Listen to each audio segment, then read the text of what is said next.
starring Ronald,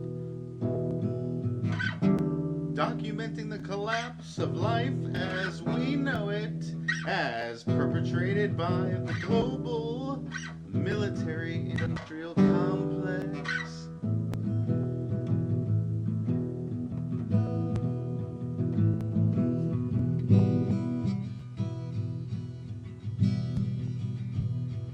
And now, ladies and gentlemen, the host of the Ronald Show, Ronald.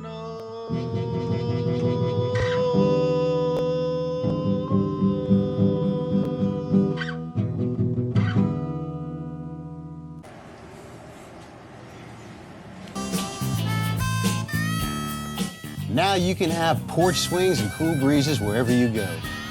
Introducing Louisiana iced tea, now in a bottle. It's made the right way with 100% natural brewed tea, pure spring water, and no preservatives. Louisiana authentic Southern iced tea. Find your front porch. Have you ever wanted to write a book? Have you ever wanted to write a screenplay? Have you ever wanted to have your great movie idea turned into a screenplay, turned into a movie, turned into a book, and distributed all over the world? Well, now you can learn how to do it with the great new book by Ronald Farnham, How to Write a Screenplay in 30 Days or Less. It includes the logline, theme, synopsis, outline, and screenplay of the three magic questions. Learn how to write a screenplay in 30 days or less, or your money back. Get it today at Amazon or Barnes & Noble. Hi, I'm Ronald. Welcome to the Ronald Show, documenting the collapse of life as we know it as perpetrated by the global military-industrial complex. Today is March 30th, 2011, and I just finished day 6 of week 3 of P90X, and I am still sweating bullets, but I'm feeling good. Today was Kempo X. Look at that. It's a 58-minute hardcore sweating, breathing workout, punching, throwing punches and blocks and kicks and stretching, and it's good. I am feeling good. So, what is the global military-industrial complex? Off the top of my head, here's the answer. All of the countries in the world, even the ones that the Allied forces fight against, like right now we're trying to take out Libya, or Gaddafi. We're trying to take Gaddafi out of Libya so we can put in our own Allied government and create a new, what they call, democracy. The global military-industrial complex is all of the countries working together, including Libya. There was just an article about Gaddafi's plastic surgeon in the news, saying that he did something to Gaddafi. Meaning that maybe, possibly, they want you to believe that a plastic surgeon came in and did something to Gaddafi, but instead they just replace a body double with Gaddafi, and so if he gets killed,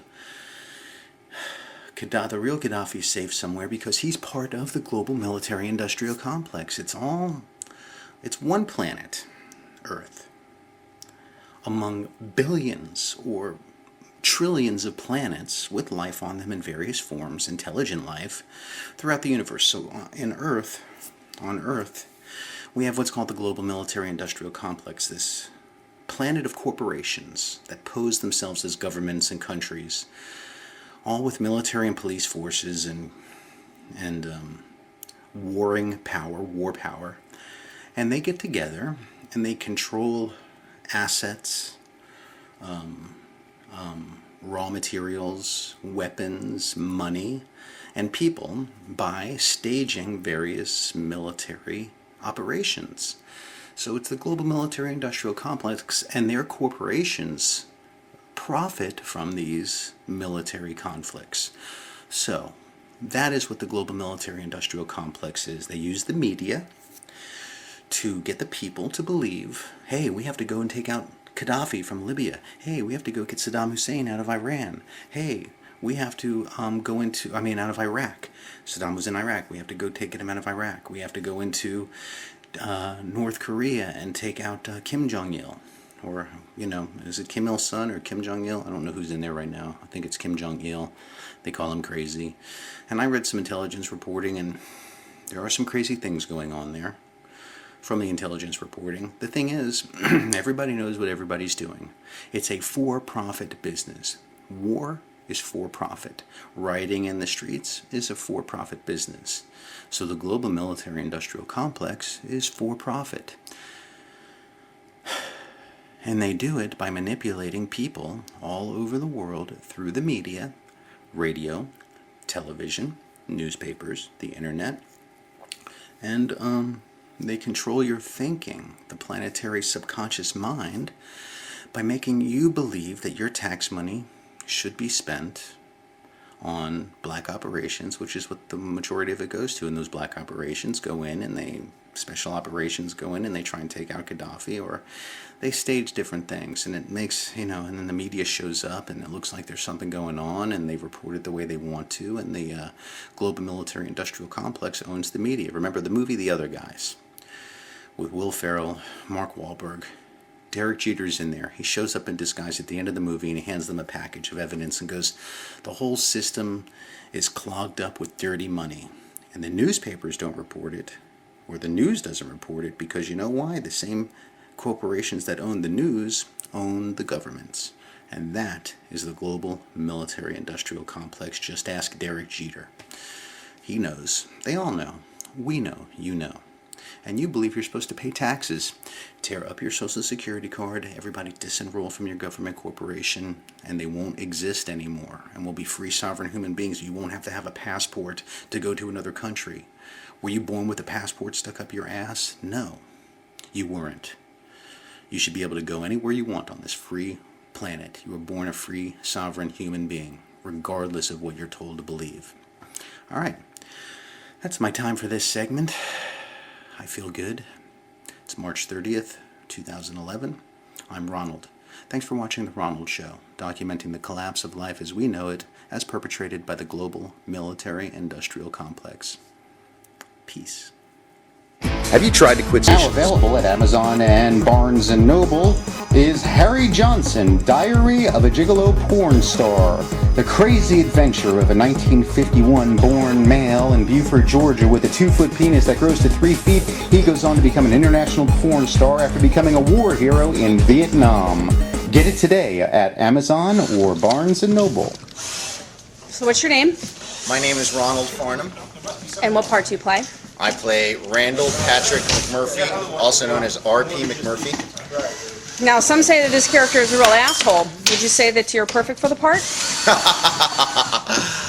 Yes. And what makes you perfect for the part? Well, in real life, I'm pretty much an asshole, but I get paid to be one because it's tight. Okay. How did you like working with this cast? I love this cast. We had a lot of good times. Everybody got along really well. This is probably the best cast I ever was a part of, and everybody got along great. We had instant chemistry throughout the whole entire show. There was not one problem or issue. All right, that's enough. Okay. So, did you like working for the director? What do you think of the director? Michael Dumichel is. This is your second show with him, right? Yes, okay. I did Over the River and Through the Woods with him. My very first play that I was really in, and he also gave me the lead in that, and I learned from the first episode working with him in Over the River and Through the Woods how he works, how he likes to work, and so I was really prepared for that, and I knew that R.P. McMurphy was going to be a tough and involved character, and there was going to be a lot to do, and I knew going in there that I feel like he chose me, and that we were going to really work well together. Great. And what is your favorite? What was your favorite scene? My favorite scene in the play is when Nurse Ratched comes out with her bloody dress, and we have that final showdown, and I rip her dress open and choke her down with the big F word coming out of my mouth. So that's a real big physical role for you, right? Yeah. And what is your most favorite line?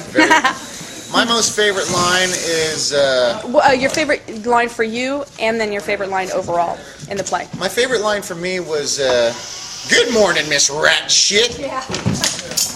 And then also the other one where I say, "Besides, it wouldn't do no good lopping them off. I got another pair at home, big as baseballs." Oh wait, do that again. Do it again. Besides, it wouldn't do no good lopping them off. I got another pair at home, big as baseballs. I get okay. to, All right, I we get got to grab that. my stuff on stage in front of everybody. Okay, that's cool. So And my favorite line in the whole play, I think my favorite line in the whole play is when TJ Gill, who plays Harding, is standing up there doing the wedding ceremony. He goes, "And we will be fired upon with Paxil, Prozac, and That just, it's very true. It really says the whole thing, you know. what are your thoughts on this play being a comedy and a drama? Well, you know, this is very true to life as far as what life is. Life is a comedy, life is a drama, and it's also the gray area in between. So this play has a lot of undulations and really keeps the crowd gripped into it. Well, how do you feel about the crowds that we had? I think we had some very good audiences. I think when we had some dead audiences, like in the beginning of this show tonight, this afternoon, our last show, the audience was a little bit flat, and we realized that, and we picked up the energy and we pulled it right into it. So we've been able to take and control an audience with our energy level. Okay. We've had really good audiences. That's great. Now let's talk about your future. What are your goals and aspirations for your acting career? My acting career, I plan on doing at least one show on Broadway because I want to do theater in the greatest stage on earth, and then I also want to do a television show, and I want to do major motion pictures. So all three of those as far as acting goes. And I also want to write an influential book and a number of books, and I want to play professional baseball for the New York Yankees as a left-handed pitcher. In fact, I have a game at 7 o'clock tonight. For the Yankees? No, not for the Yankees, for the Clearwater Tides. They're pitching in the playoffs, so I'm going to go out there and throw my mid to high 80s fastball. Good for you. Anything else that you want to say to the cast and crew? Yes. I'm really sorry to see this last performance come and go. Did it seem to go too fast? It went too fast. I mean, we did a lot of work getting prepared to do it, and now it's done, and I don't want it to end, but I know all the good things come to an end. And tomorrow, I start rehearsal for Sex, Sin, and the CIA at the Early Bird Theater on McMullen Booth Road in Gulf Bay over in Clearwater, so it's kind of like I won't have a chance to get sad over it, but I really appreciate being given this role. It was great.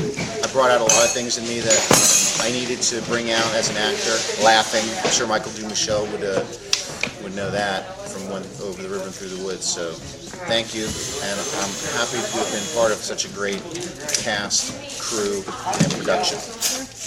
Thank you, Ronald Farnham. I'm not an attorney, but I'm going to tell you something you really should know. If you're ever injured in an accident, your whole world is affected. You're physically in pain. The bills start piling up. It can be really confusing and frustrating. The attorneys at Jacobs & Goodman can help. Jacobs & Goodman has been representing injured people for over 30 years, and they'll aggressively seek the maximum compensation for your injuries. At Jacobs & Goodman, your case is handled by an attorney, not a caseworker. Accidents happen. Be prepared. Call 1-800-JACOBS now anytime to speak with your attorney. What if a government intelligence analyst from the Pentagon is forced to save mankind from extinction and the world from destruction, but first he must evolve into the Messiah and create the plan to save the world? The 21st century Messiah arrives, battles dark forces, and sparks the Armageddon that leads to the apocalypse, rapture, the 2012 pole shift, and extraterrestrial contact. Buy the book today by Ronald Farnham at Amazon and Barnes & Noble. The Second Coming of the Messiah, Book 1, The Awakening. Hi, I'm Ronald, and welcome back to The Ronald Show, documenting the collapse of life as we know it as, perpetrated by the global military-industrial complex. Today is April 3rd, 2011, and I am feeling great. I just finished my P90X workout. And I know it seems like this show might be about P90X, but it's not really. It's just about me, Ronald. That's why it's called The Ronald Show. My thoughts, my life, things that are going on. And I just started day 1 of week 4 of P90X, and I did Yoga X, and it was difficult, but it wasn't as difficult as it was the last time I did it. So I'm getting better. I'm noticing improvements. I'm feeling good. My clothes are fitting better. I'm sweating a lot. I'll tell you what, when you do Yoga X, you sweat. This is The Ronald Show, documenting the collapse of life as we know it, as perpetrated by the global military-industrial complex. And I had an interesting weekend. Today is Sunday, April 3rd, 2011. It's right around late. It's late. It's about a little after. It might even be 1 in the morning. Anyway, Friday I went down to Miami Friday night, and I filmed in a movie right there near the University of Miami. And I stayed over at the director's house, and we hung out, we talked movies, we kind of worked on a character that I was playing, and then the next day, Saturday, I went in and nailed out all my scenes. We shot right there on the University of Miami campus, right in front of the main library, and that was a lot of fun. I think this is, it's going to be a good film that this director put together. His name is Evan, and the film was called Time for a Change, and I play Frankie. And I had a good role. It was about time travel and the mafia. Anyway, it was interesting. I had fun. I didn't sleep much, but I had a good time. And I'll tell you what, there were some hard-working filmmakers down there in Miami. Have you? Baseball season has started, and the Yankees got beat today by the Detroit Tigers. I am a Yankees fan. Have been. I was born in New York, raised in Florida, spent a lot of my summers and winters up in New York, going up to the Catskills, to Lake Chappaneck. I don't know if you guys have ever heard it. It's in Catskill. It's in a town called East Durham. It's right near the Zoom Flume Water Park. I don't know if Lake Chappaneck is open anymore. It's owned by a family named Zune. Got a lot of great memories there. Horseback riding, playing in the pool, ringing the bell at midnight, different things like that. A lot of fun. A lot of friends, a lot of girlfriends I had there, a lot of cousins and relatives and pictures, and we had a good time. There might even be a picture. I might even post a couple of pictures from my Chappaneck days on there. And then I also spent a lot of time in Long Island, out in Westbury and Merrick. Had a girlfriend in Franklin Square. Spent a lot of time in Franklin Square. Yeah, that was a good time. Good times. And then also in Queens, Maspeth, in Queens. Spent a lot of time there, 6059th Street. And used to hang out in a place called Pebble Land that only certain people knew about, Pebble Land. We would walk around there. It was kind of a cool little secret place to go, kind of a getaway. I had a lot of good times in New York, so I'm a Yankees fan. Mark Teixeira has started off the season hot. I think he might have 2 home runs already. Cano's got a couple of home runs. Jorge Posada, I think he hit 2 home runs today. He's their DH, and they have a really good catcher. Martin, I think is his name, Russell Martin. So the Yankees have a little bit of a new look. They got A-Rod playing third, Jeter at short, Cano at second, Teixeira at first. I think they got Granderson playing center field. They got Andrew Jones. I'm telling you, I think Kevin Long is going to do a really good job with Andrew Jones and get him grooving the ball, and he is going to be an amazing Yankee player for the next several years to come. You watch. I think he's 34 years old. He's got a great... He's always been a low average hitter, like 230 to 260, but he's got a high home run potential. He hit 51 home runs about 5 years ago. So he's been like 30s, 40, 50 home run guy, 28, 30. So when Kevin Long gets him on track, that guy's going to be a dangerous hitter again, and he's going to be a force to reckon with, and he might even take over the DH position when Jorge Posada retires. But Jorge, now that he's not catching, that guy might hit 45, 50 home runs this year. He's a great hitter. So, and then they got, I don't know if they have Shane Spencer anymore. I'm not sure. They might.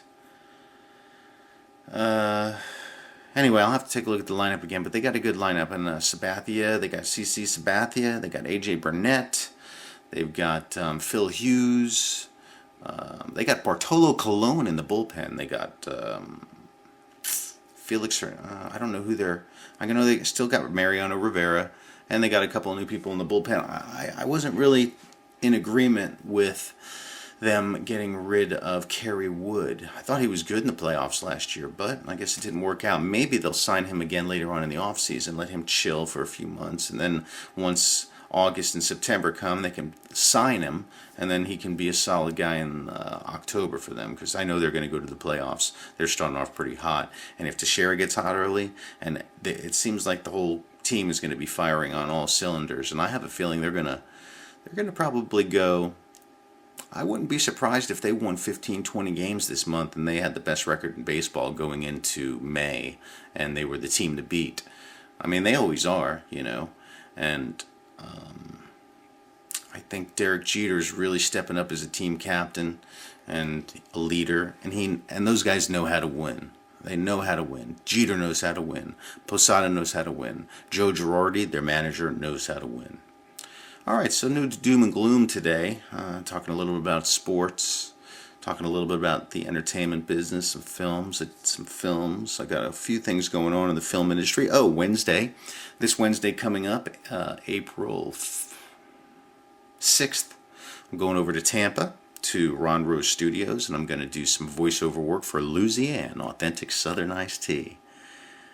Yeah, I'm the spokesperson for Louisiana, so, you know, brew yourself a pitcher, sit back, and find your front porch. Louisiana, authentic Southern iced tea. I'll be doing that on Wednesday in the voiceover booth. I got a few tags for me, so my agent called me this weekend, and she was like, hey, Louisiana wants you. I'm doing a Jacobs and Goodman commercial coming up, and I just went and auditioned for an H.H. Gregg commercial, so that's going pretty cool. That was a good audition with Marquee Entertainment. Those guys are cool. I know Jerry Eller said that there is a TV, there's a entertainment company, I'm not going to mention their name, but they're looking for some morning content for Saturday mornings, and I have a brilliant idea, and I'm going to put that package together, and I'm going to get it to the executives, and that's going to be a hot show, and it's going to be kids entertainment for Saturday morning, and you watch. It's going to be a hit. I'm not going to tell you what it is right now, but it's going to be a hit. Well, how's the world going? Politics? You know, it's the same old story right now. We are bombing the shit out of people. Just dropping bombs. That's what the U.S. military does. That's what the Allied forces are doing. That's what NATO thinks is the best solution. Hey, if they're not going to do it the way we want them to do it, then let's just drop bombs on them and blow stuff up. I don't know, man. Is that mature? You know, if I was a kindergartner, right, and and some kids were playing in the sandbox, and I didn't like the one kid who was the bully in the sandbox, and there were a bunch of other kids around hanging out, and the bully was kind of just talking loud and saying do this and do that, and I took a big pile of sand and started dropping sand bombs on his head and got everybody all sandy, then I'd probably go to the principal's office, get in trouble, and they'd call my parents, and they'd say, hey, your son has got some kind of an issue. He was dropping sand on everybody. He got it all over the place. Well, the U.S. government and the NATO forces and those people dropping bombs, those are like a bad kid in kindergarten dropping sand bombs on everybody. It's the same thing. They're getting everybody dirty. It's just ugly. And I don't think in any circumstances it's right to kill people. And you don't solve a problem by killing people. You don't solve crimes by murdering people. I just don't see the sense in it. I've really thought about it. How much sense does it take to think that it goes that throwing bombs on people makes sense? I'm not an attorney, but I'm going to tell you Locations. Suppose another country didn't like George Bush or Barack Obama. Let's just suppose that we don't like Barack Obama, right? And say the United States didn't like Barack Obama. And we're like, nah, man, that guy's a dictator. He's sending military forces into other countries to drop bombs on people and kill people, which is what he's doing. But let's just say, let's be hypothetical here. So say, for instance, the United States is like, we hate, there's like, 300 million people in the United States. Let's just say 10 million people got on TV and started rioting all over the country and saying, we don't like Barack Obama. He's a murderer. He's dropping bombs on people. He should have he's a war criminal. So say that happened, which I think it is happening. But let's just say this is hypothetical. So let's pretend it's not happening, but let's just say it is. Okay?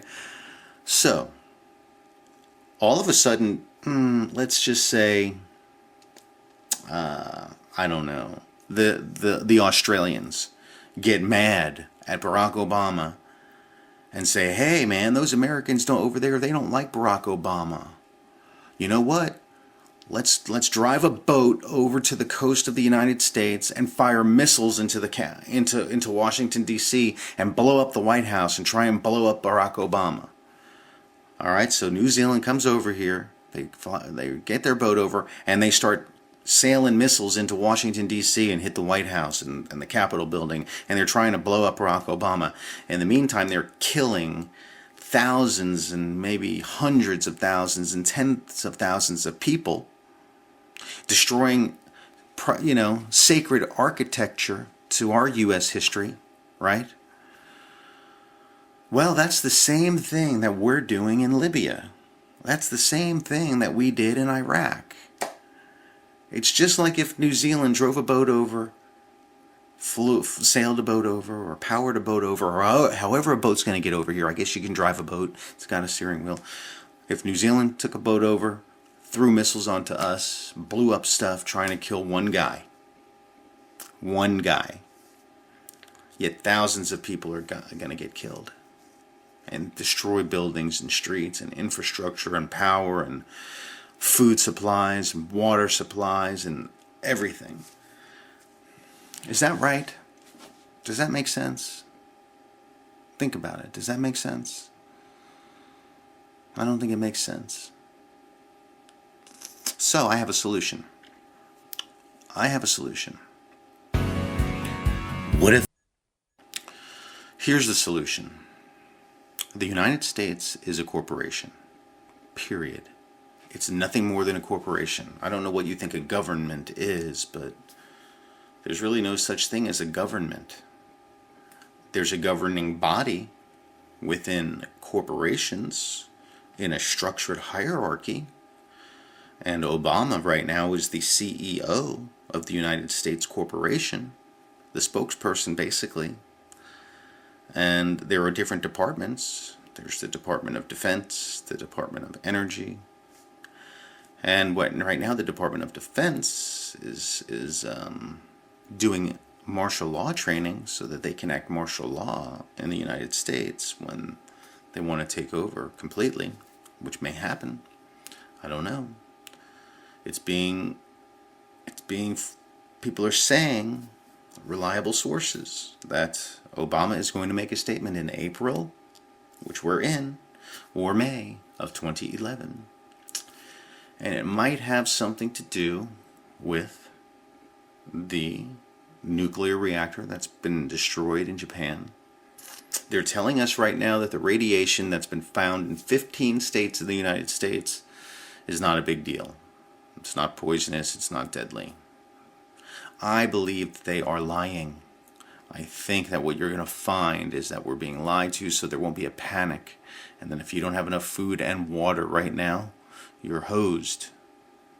I've got food and water ready to eat. It's in storage at my house. It's at my warehouses.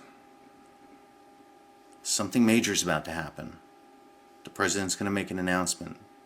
Reliable source within the Secret Service made a very important individual within the Department of Defense sign a one-page document saying he couldn't talk anymore about what was going on, especially with the underground military bases. But what he could tell people was that in April or May of 2011, the president was going to make an announcement that's going to throw the world into a panic, and that you need to have enough food and water for each person in your family for 9 months at least. Could be a few things. It takes 9 months to replace a power station. If they get knocked out and burned out by major solar flares that get through the holes in our magnetosphere, we could lose power. We lose power.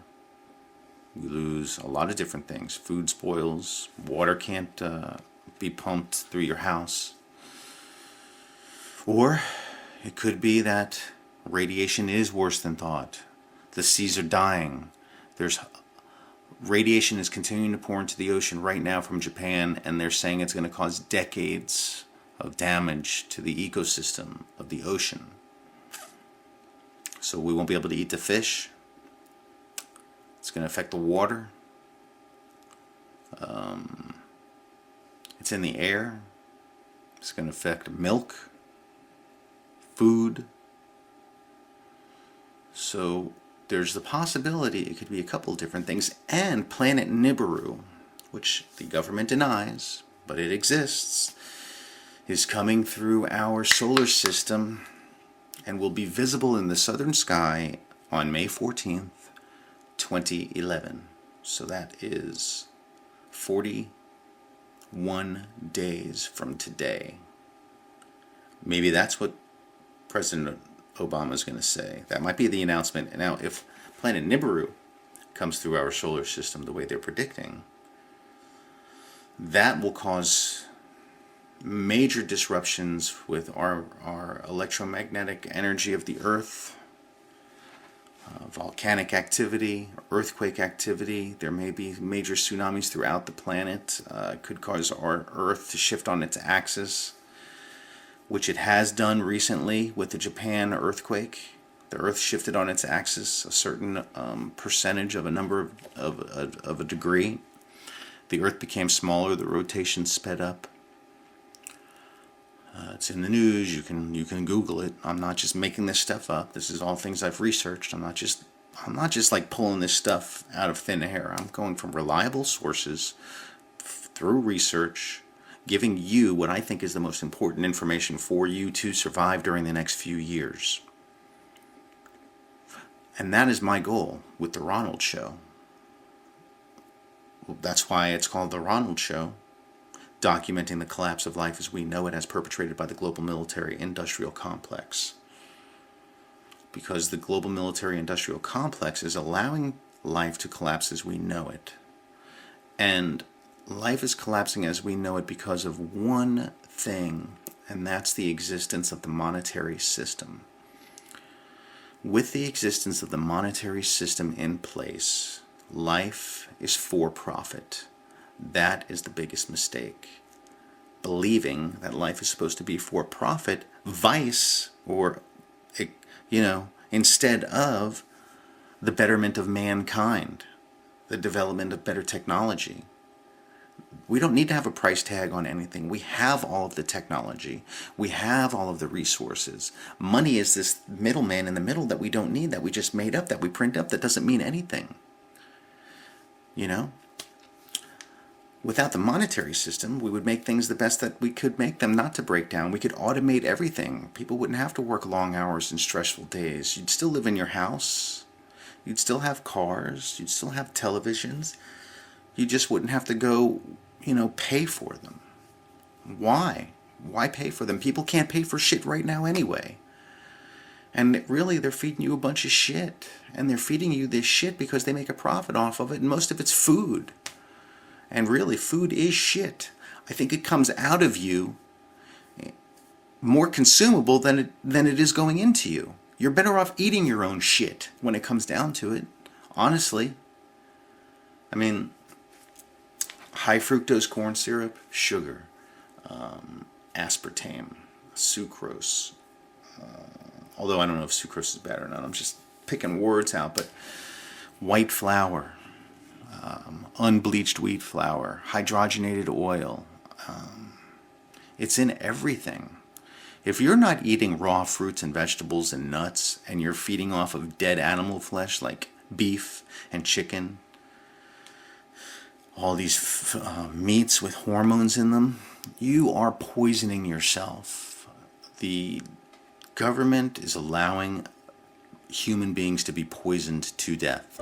Have you ever wanted to write a book? There's no reason to die when you're 70 or 80. There's almost no reason to die.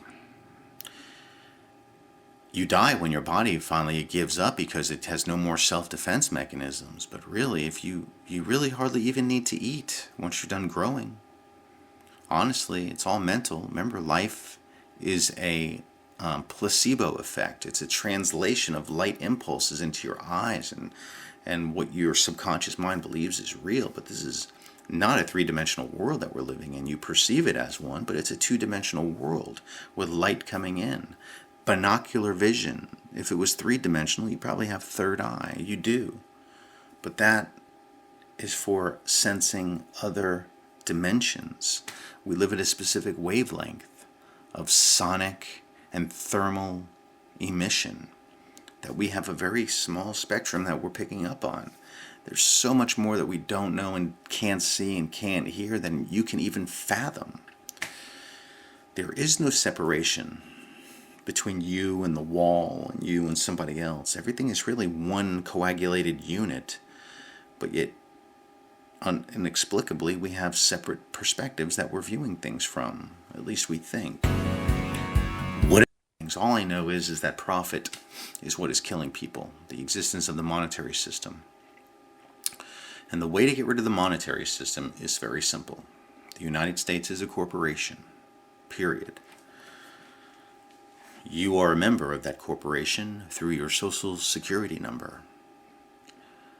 You were put into slavery or bondage or employment of the United States government when your parents sent your name to the Social Security Administration when you were a baby, and they gave you a birth certificate and a Social Security number. And they created a fictional account worth $1 million. It's an account. And it's got your name in capital letters. So all this time, whenever you've communicated with the police during a traffic ticket or the IRS about taxes, they're not communicating to you, the human being. They can't. A fictional account, which is what the United States Corporation is. It's a bank account. It's a fictional entity. It's not human being. It's a fiction account.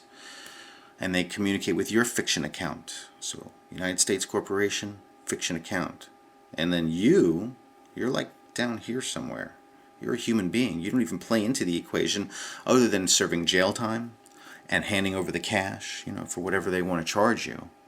So if you tear up your Social Security card and disenroll from the United States Corporation, and if everybody does that, then the United States Corporation has no employees anymore. So there's no more employees. And then the United States Corporation goes out of business, disappears. Obama doesn't mean anything. Department of Defense, doesn't exist anymore. And neither does the monetary system, because there's no accounts through which to process money transactions. So now the monetary system's gone. Now what? Oh, now what do? We got no more monetary system. No, but you can just keep doing things the same way you've done it. Go to your job and see if they still need you, and then if they don't, figure out what you want to do. Maybe take some time, think about it, write a book, go to college, get another degree, go find a company that provides a service that you want to do, and go see if you want to do it. I mean, what are you going to do? Just sit in your house and veg out and watch TV all day? They're not going to need to profit anymore, so they're going to stop selling shit because it's not about profit, right? They're not going to sell you Doritos anymore. They're not going to sell you Oreo cookies anymore or Coca-Cola because it's poison. And a new company is maybe going to take over. So that's the way to handle it. Turn the other cheek. Quit the United States Government Corporation. And it's that simple. Then the monetary system goes away and we don't have to bomb any more people. We can go talk to them. We can send over as much food and resources as needed for Japan.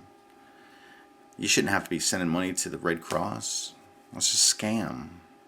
The Red Cross is a scam. Who's in charge of the Red Cross? Isn't it a Bush or a Clinton? Who's in charge of the Red Cross? Find out. Follow the money trail. Remember, like Derek Jeter said in the movie The Other Guys, the whole system is clogged up with dirty money. The news doesn't report it. Why? Because the same corporations that own the news own the government. It's very simple. It's true. It's all owned by the same scumbags that are raping our planet and our people of everything. Of life, of health, of mental stability. So, F them, What do you owe them? Do you really believe you owe them your life? Are they really providing safety? I mean, from what? George Bush and Jeb Bush's cleaning company went in and painted thermite dust on all of the pillars that held up the Twin Towers in building Tower 1, Tower 2, and Tower 11, which wasn't hit by anything, but fell into controlled demolition, just like 1 and 2. I mean, that right there has got to tell you that it was a controlled inside job by Jeb Bush's company and the Bushes to make you feel like you needed to be protected by the Department of Defense. It's a lie. They're lying to you. They killed people on purpose to make you give up more of your rights so they could turn this into a military, totalitarian, dictatorship planet, one world government. Well, everybody on the planet needs to disenroll from their world government. Get rid of this monetary system. Take out these dumbasses in power who are just getting fat, dumb, and happy on your life. And we can start new. Start anew. Had 1,000 years of peace. This is all coming to a head. I'm not the only one predicting this. This is just my show, The Ronald Show. I'm just documenting the collapse of life as we know it. I'm putting out ideas. I know what I'm doing. I'm prepared. A lot of people are about to die. I'm sorry, but it's true. Actually, not about to die. A lot of people are dying. 20,000 people just died in Japan. 450,000 are still homeless and freezing with radiation pouring out into their air, food, and water. 1 million people are probably going to die in Japan in the next 12 months. Maybe. And that's just Japan. So people are dying. We're killing people in Libya. We just killed as many people as we wanted to in Iraq. And they're doing it on purpose. I don't know. It just doesn't make sense. It's insane. Maybe either that or I'm crazy. Now, either they're crazy or I'm crazy. Right? Because I'm against what they're doing. What the global military industrial complex is doing. I am against that. I think it's wrong. Everything that they've done, ever, I feel is wrong.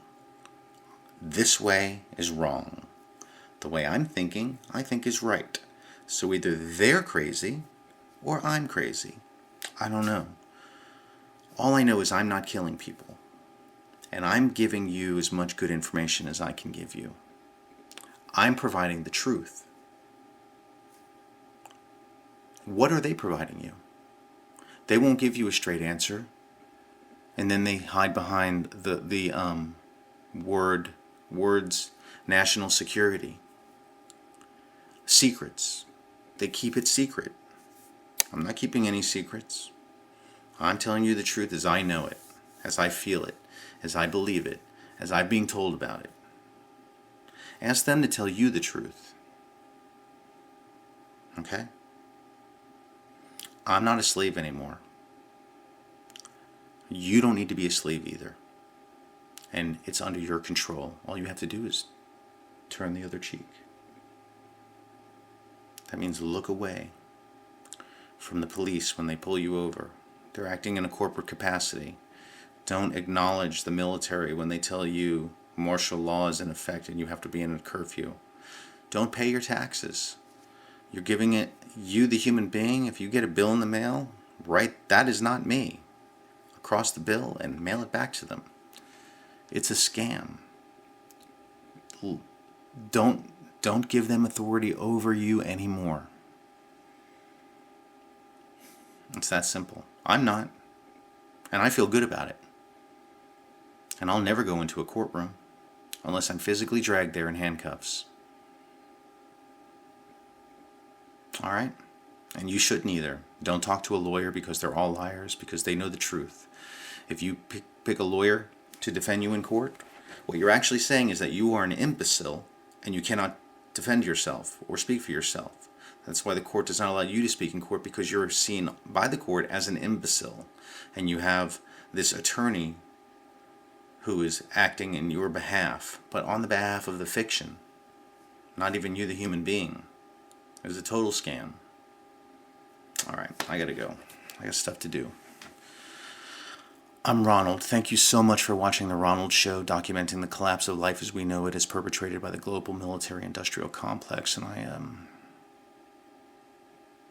I'll see you next time. Peace. Have you ever wanted to write? Find your front porch.